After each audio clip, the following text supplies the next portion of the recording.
अब अपना next question है कि कैसे पता करें कि आप एक टॉक्सिक रिलेशनशिप में हो। कई बार होता है कि हर रिलेशनशिप भी परफेक्ट नहीं होती, तो आपको फाइंड आउट करना पड़ेगा कि कहीं आप एक टॉक्सिक रिलेशनशिप में तो नहीं हो, क्योंकि वो रिलेशनशिप आपके फ्यूचर पे इफेक्ट डाल सकती है। उस रिलेशनशिप में आपको अभी तो रियलाइज नहीं हो रहा, बट इन फ्यूचर आपको पता चलेगा कि आप depression, mental illness, self doubt जैसी प्रॉब्लम में खुद को घेर चुके हो, खुद उनमें फंस चुके हो, और उस वजह से आपका पास्ट को लेके आप और उन प्रॉब्लम्स को लेके आपका फ्यूचर भी खराब हो सकता है। तो अब बात आती है कि अपन कैसे पता करें कि हम टॉक्सिक रिलेशनशिप में है या नहीं है। तो देखो दोस्तों, उसके लिए मैं आपको कुछ पॉइंट्स बताता हूँ जिनको आपको फाइंड आउट करना पड़ेगा। उसमें से पहला पॉइंट है कि आपका पार्टनर एक्स का हेवी बैगेज तो कैरी नहीं कर रहा। देखो कई बार क्या होता है कि टाइमिंग एक रिलेशनशिप में बहुत इंपॉर्टेंट रोल प्ले करता है। अब आपका पार्टनर है, उसने सही से अभी तक मूव ऑन नहीं किया, वो आपके साथ रिलेशनशिप में तो आ गया, लेकिन वो हमेशा अपने एक्स के बारे में ही बात करता है या करती है। उसकी लाइफ एक्स के ही इर्द गिर्द घूम रही है। तो अब एक बार बताओ, वो जब अपनी एक्स में फंसा हुआ तो वो आप पे कैसे कंसंट्रेट करेगा, अपना 100% कैसे देगा आपको? उस चक्कर में क्या होता है, आप कई बार बोल देते हो कि चलो ठीक है, मेरा पार्टनर है, मैं प्यार करता हूँ, मैं करती हूँ, तो मैं इसकी मूव ऑन करने में हेल्प करूंगा। तो देखो दोस्तों, पहले तो आप अपना सोचो कि क्या आपके अपनी वैल्यू तो रियलाइज करो कि आप उसके लिए कुछ भी, यार एक बार बताओ, आप खुद की भी लाइफ संभालोगे, सामने वाले पार्टनर है उसकी भी लाइफ संभालोगे, और उसकी एक्स को भी संभालोगे, क्योंकि उसकी एक्स की आप पहले मूव ऑन करने में हेल्प करो कि वो अपनी एक्स से मूव ऑन होए, फिर वो आपके साथ आए। तो मेरे दोस्त सोचिए, आप ऐसे फ्रेंडशिप में कर लो ना, आप रिलेशनशिप में मत हो उससे भी। पहले उसको मूव ऑन तो होने तो एक टाइम पीरियड लगता है लोगों को मूव ऑन होने में, तो वो एक टाइम पीरियड दो आप, वरना क्या होगा कि आपकी रिलेशनशिप ना रह के उसकी एक्स के ही एक बोलते ना कन्वर्सेशन रह जाएगी बस। वो हमेशा अपनी एक्स के बारे में सोचते रहेगा, आप उनके बारे में सोचते रहोगे, और ये बस ये प्रॉब्लम चलती रहेगी, एक तरह का सर्किल बन जाएगा तीनों का आपका। तो इसलिए आपका इंपॉर्टेंट है कि आपका पार्टनर एक्स के इर्द गिर्द है, उसका बैगेज को लेके घूम रहा है, तो आपको आई थिंक पहले ब्रेकअप करना चाहिए और आपके पार्टनर को टाइम देना चाहिए कि वो पहले मूव ऑन कर सके। और अगर ऐसा पार्टनर आपको पता है पहले से ही, तो आपको ऐसे पार्टनर के साथ रिलेशनशिप में आना ही नहीं चाहिए।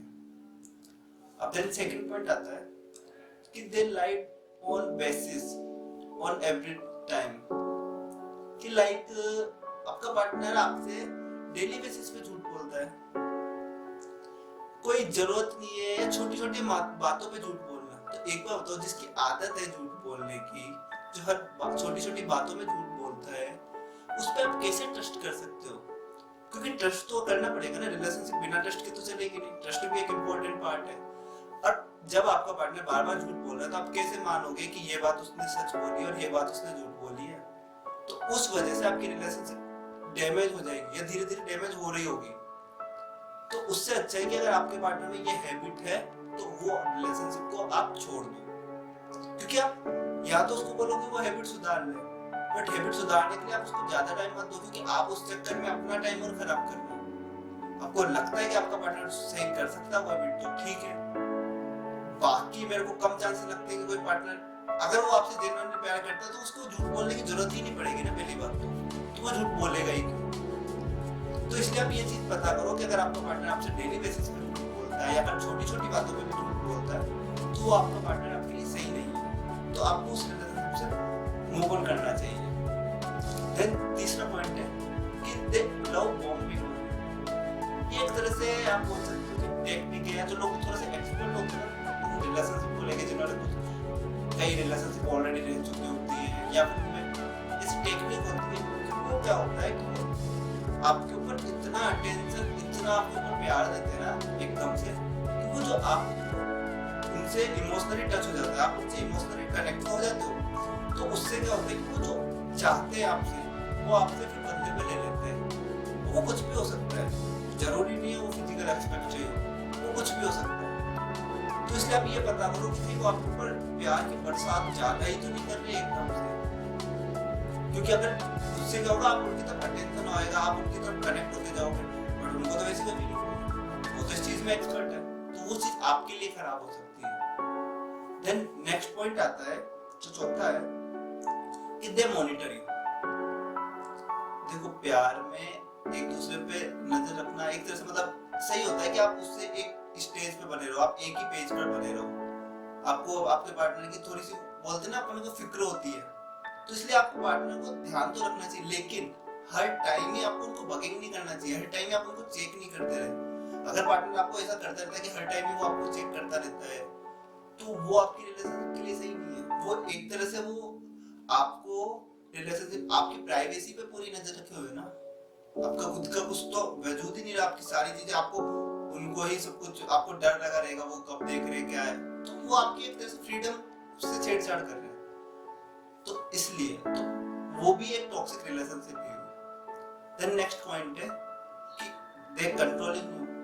कई पार्टनर होता है जिनका नेचर होता है एक्चुअली कि वो चाहते हैं कि सामने वाला उनके अकॉर्डिंग ही चले, वो अपने अकॉर्डिंग ही उनको चलाते हैं, तो उससे क्या होता है, आप एक तरह से उनकी हाथ की कठपुतली बनकर रह जाते हो। तो कठपुतली थोड़ी ना बनना यार, आपका खुद का भी वजूद है कुछ, उसको भी तो बनाना है ना। प्यार में ये थोड़ी ना कि आप बस आप एक के इशारे पे ही नाचोगे, नहीं ना। तो आप ये चीज पता करो कि कहीं वो कंट्रोलिंग या डोमिनेटिंग तो नहीं हो रहे। अगर ऐसा है तो या तो आप उनको समझाओ, आप उनको रियलाइज कराओ कि आप ये गलत कर रहे हो। अगर उनको नहीं होता है तो आपको आई थिंक मूव ऑन करना चाहिए उस रिलेशनशिप से, वो आपके लिए सही नहीं है। देन आता है कि दे टॉक देयर मूड। कई बार होता है कि पार्टनर मतलब जो आपका पार्टनर होता है वो उनके मूड के अकॉर्डिंगली ही बात करते हैं। लाइक आपने अगर कुछ अच्छी कुछ मतलब बुरी चीज होगी जो उनको पसंद नहीं है तो अपसेट हो, लेकिन जैसे आपने तुरंत उनके फेवर में कोई चीज को नॉर्मल वो आपसे बात कर रहे हैं। या फिर कई बार होता है वो उनका मूड है जब तो वो सही से बात कर रहे हैं, उनका मूड नहीं है तो वो सही से बात नहीं कर रहे। तो ये तो एक तरह से हो गया वो अपने हिसाब से आपको चला रहे हैं, उनके जब मूड है वो रिलेशनशिप एक बंदे के मूड से थोड़ा ना चलेगी। आपको जबरदस्ती थोड़े रिलेशनशिप में रह सकते हो, दोनों को म्यूचुअल अंडरस्टैंडिंग होनी चाहिए, म्यूचुअल चीजें होती है क्योंकि आप दोनों रिलेशनशिप में, तो इसलिए आप ये पता करो कि कहीं आप उनके अकॉर्डिंगली वो अपने अकॉर्डिंगली तो आपसे बात नहीं कर रहे। देन नेक्स्ट पॉइंट है कि कई बार क्या होता है कि आपकी जैसे आर्गुमेंट्स होती है रिलेशनशिप में, होती है आर्गुमेंट्स होती है, बट उस आर्गुमेंट्स के बाद में एफर्ट्स कौन लगा रहा है? हर बार होता है कि एक ही पार्टनर एफर्ट लगा रहा है बात स्टार्ट करने के लिए, हर बार, तो वो चीज एक हफ्ते के बाद में आपको फ्रस्ट्रेटिंग लगने लगेगी, फिर आपको लगेगा क्या यार हमेशा मैं ही स्टार्ट करूं, तो वो चीज गलत है। अगर आपको ऐसा कुछ पॉइंट पे रियलाइज हो रहा है तो आप आपके पार्टनर को रियलाइज कराओ कि ये चीज वो गलत कर रहे हैं, और उनको समझाओ कि ये चीज अगर बार बार होगी तो मैं नहीं इसको आगे सरवाइव कर पाऊंगा या कर पाऊंगी।